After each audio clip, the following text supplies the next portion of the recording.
to learn from. Assalamu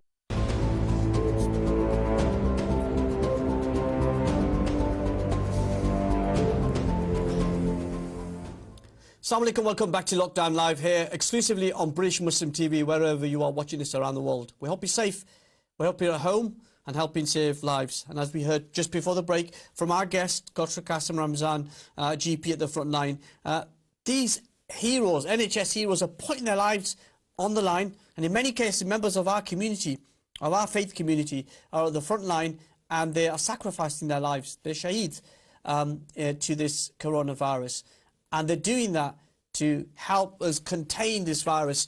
And I suppose my plea to you, I don't really need to tell you, because we are following the rules and guidance. Please continue to follow the government guidance. Social distancing, mosque and community centres are obviously closed. Stay at home, and inshallah, when we talk to my next guest, we'll be able to find out what opportunities there will be for you at home to get that spiritual connection with Ramadan. Because for me personally, Ramadan is a very special time, because it gives me an opportunity to cut down on my workload, to spend time with my family and my friends and members of the community, to go to the masjid a lot more than you would do for Taraweeh and stuff like that. And we're not going to have any of that. We won't be able to do iftari get-togethers. And I think it's really important for all of us to do whatever we can to support the government, because in the end, they're doing this to protect us. Number is on your screen now, 01924 231 083. I did promise I would get the memorize this number by the end of this week. And so I promise you next week, I won't have to look at the piece of paper that tells me what the number is. Okay, and so my next guest is somebody who is a leading British Muslim scholar. He's active in cross-community work, fiqh issues, and giving people the education and the support and the guidance, not just on the coronavirus. And he actually published a comprehensive guide to deaths, ghusl and burials in regards to the coronavirus. His name is Sheikh Muhammad Umar. He's from Manchester. Let's give him a warm welcome. Assalamu alaikum, Sheikh. How are you doing, my dear brother? Wa alaikum assalam wa rahmatullahi wa barakatuh. Ahlan wa sahlan. Alhamdulillah. How are you? I'm good, alhamdulillah. Thank you so much for joining us. You've travelled to Egypt, Mauritania, Morocco. You've written a number of books, and you're a visiting scholar in many university campuses up and down this country. Let's talk about the comprehensive guide that you did on deaths, ghusl and burials. Tell us, why did you feel a need to put that guidance out? Well, the reason behind it was because there was a lot of distortion and a lot of confusion that was being spread within the Muslim community. This is unprecedented. We've never had such a situation like the coronavirus. We've never had a pandemic or an issue similar to this, within the last 40 to 50, 60 years. The Spanish flu was the last pandemic, which was really global. A lot of people were victims and died, due to it. 5% of the entire population of India died due to it. So what I found was that there was a lot of masail that people were looking at about how do we bury people when we cannot access and when we cannot touch the body, if the body is contagious. Because even till this day, the scientists and the medical information that is coming is changing every day. So from the early period, it was that you cannot do ghusl, and now we have guidance where as long as you have PPE, the right equipment, ghusl can be performed. But people wanted some religious justification. Can we close the massages? Should the massages close? What should we do, what shouldn't we do? So I thought I would present across the board, not from one specific sect, but from all the different Muslim scholars' views regarding it. And that's a key point. This was endorsed by a number of communities and groups within the British Muslim community, so it was cross-community. Yes, it was endorsed across the board. It was to give the religious justification, where in the Hadith, where in the Quran, not specifically the Quran, but the Hadith, where previous pandemics and plagues have affected the Muslims. What was the position? What did the Sahaba do? What did the early Muslims do? How did they behave to it? Why should we is obeying the government? For example, the government has made it very clear that we are not allowed to leave our houses, but only under certain circumstances. Fulfilling that is an obligation which the Usuliun, the scholars of Usul al-Fiqh, have said that it's obligation to follow that law. It's obligation to follow that hukum, that ruling, even if it's from a non-Muslim ruler or a non-Muslim country, for the benefit of protecting the citizens. Why? Because Usul, we have a principle which is that any form of harm to any human being is totally un-Islamic. It's haram to harm anyone. So by being by not controlling ourselves, by not staying at home, being locked down, we have a tendency that this could affect the people.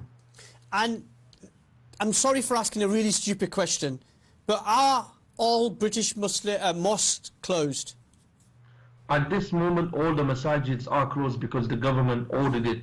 Prior to the government's order in regards to the masajids not closing, only a handful of certain masajids, UK Islamic Mission should be given credit for closing their masajids. Gumgold Sharif in Central Mosque in Birmingham were one of the early ones before the government ordered the closure of all places of worship. Darul Uloom Qadiriya Jilani in London was another one. But again, unfortunately, this is one of those issues which I do believe, sadly, some of our scholars, some of our ulama, did not provide the real leadership and guidance to the public in regards to why we should close the mosque. Because that was one of the criticisms, if you like, of the British Muslim imams and scholars, that there was so much difference between people saying, no, we have to keep the mosque open, and those that said, no, we have to close. How do you bridge that divide amongst the ulama? It's the epistemology of following a certain view, and this is the problem that we have. Fiqh will always change with time and place. Fatawa, the conditions of fatawa, the basic principles of giving a fatwa is the time and circumstances do affect the fatwa. So scholars should be able to come to a realization that scientific evidence, if it's provided, if information is given to us by medical experts, by the government, that's saying that we should stay at home, or we have to stay at home because this virus will be can spread in different forms, then we should adhere to that. And this is, there's a hadith in Sahih Bukhari in which the first plague that affected the Muslims was during the leadership of Umar bin al-Khattab radiyallahu anhu, and this was in Syria. Umar had gone towards Syria with an army, and he was met by Abu Ubaidullah bin Jarrah radiyallahu anhu, one of the great Sahaba who was called the Amin of this Ummah, and he was a leader in Syria, and he told Umar that a plague had spread in Syria. What do you want to do? And then Umar said to Abdullah ibn Abbas, call me the Muhajirun, the early Muslims. And he sought the advice, and they disagreed. Some said that you should go back, and others said stay. And Umar said go away. And then Umar turned around and eventually was given advice that he should leave and go back to Medina. And that's when Abu Ubaidullah bin Jarrah radiyallahu anhu said to him that, are you leaving the decree from Allah? Are you leaving jihad? Are you moving away from Allah and going back to Medina? And that's when Abdurrahman ibn Auf came, another companion, and he said, I heard the Messenger of Allah say that when a pandemic, when a plague hits a certain area, you should not enter into an area, you should leave it, and if you are in that area, you should lock down yourself. And that's when Umar praised Allah and said, thank God we had that narration of hadith. So we can learn a great amount of wisdom from that early incident. And even Abu Ubaidullah bin Jarrah died as a result of that plague. So let me just get this right for our viewers' sake. You were saying it's our Islamic duty to make sure we abide by the British government's instructions on staying at home and saving lives. Yeah, I'm not going to get through the usuli issues, but Sheikh Abdullah bin Bayya, a very esteemed scholar, extremely knowledgeable scholar, he's released a fatwa in which he says that whichever country you live in, you have what we call a covenant of security. Conditions that are based upon a covenant of security is that you will obey the law of the land. If the government is saying to us that we should stay at home, if the government is saying to us we should close the masajids, we should close the schools, and this will definitely help with containing the virus, it becomes a fard upon us, fard al-ain, an individual obligation upon every Muslim to adhere to that guidance, and not adhering to it would be sinful. Wow, that's really powerful. for our listeners and our viewers and people watching this across social media, it's really important to remember the powerful point that the Sheikh just made there, that it's farther upon us to make sure that we abide by this. Because in the end, Sheikh, the government is doing this to protect us, isn't it? I mean, if from all people, if Boris Johnson or Prime Minister could get affected by the virus, it's not a conspiracy. It's not that, it's been planted by the Chinese or the Americans or the Zionists and all this rubbish that you see on TV. We have to be people of aql. We have to be people of logic and look at what our scholars have said. And scholars, you have to understand, we're not closing the masajid because some say, oh, the masajid is the place of Allah, it's where you pray. This is a superficial, stupid question to say that this is a place. Yeah, we know the masajid is a place of worship, but where there's danger, you don't enter the masjid. Where there's a place where there's danger, the Prophet specifically said, stay at home. He said, lock down yourselves, do not enter into that area. Even Dar al-Ifta al-Misriya, which is the Dar al-Ifta, the fatwa organization in Egypt, represented by the Grand Mufti, even they give a fatwa. Even the Shia authorities, even the Saudi authorities, it's unanimous amongst the scholars that when we have such a pandemic like what we are facing at the moment, it becomes obligation upon us to cooperate with authorities in order to assist to contain this. Yeah. So, Sheikh, I know you've agreed that we can take some calls, that people might want to put some questions to you directly. The number's on your screen now, 01924 231 083 is our number, 01924 231 083. If you want to put a question to the Honourable Sheikh Mohammed Omar, please pick up the phone now. Our lines are live. Our lives are in line with the government guidance on social isolating and staying at home. How does that sound, Sheikh? Alhamdulillah, very good, man. Okay, so, and then the other thing is, you yourself are an imam, you're a sheikh. How's Ramadan going to be different this year for you? I mean, we're all in khalwa, we're all in seclusion. Alhamdulillah. I like that. So, this is, in one sense, there's a great blessing in this. And, none of us have experienced situations like this. But we just got to reflect upon what's happening in Syria, what's happening in Yemen. People are going through even worse disastrous issues, and we have to have patience. At least here we get food, we get water, we get clothing. Yeah. We should be grateful to Allah for what we have, and we should spend the time in reading the Quran.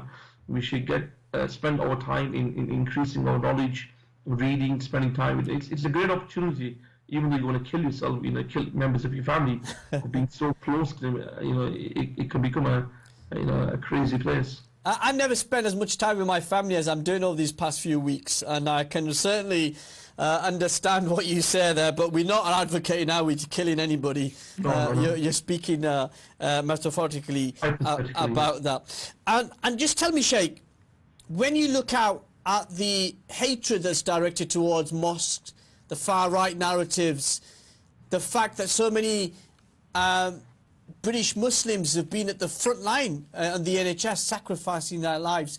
How does that make you feel? I mean, it's really sad, man. It's really sad when you have negative people, bigoted people, who for whatever reason, these people will never change their views. But we should academically, we should positively challenge them. And I think what Muslims are doing on frontline key workers on the front line in the NHS, in the hospitals, doctors, surgeons.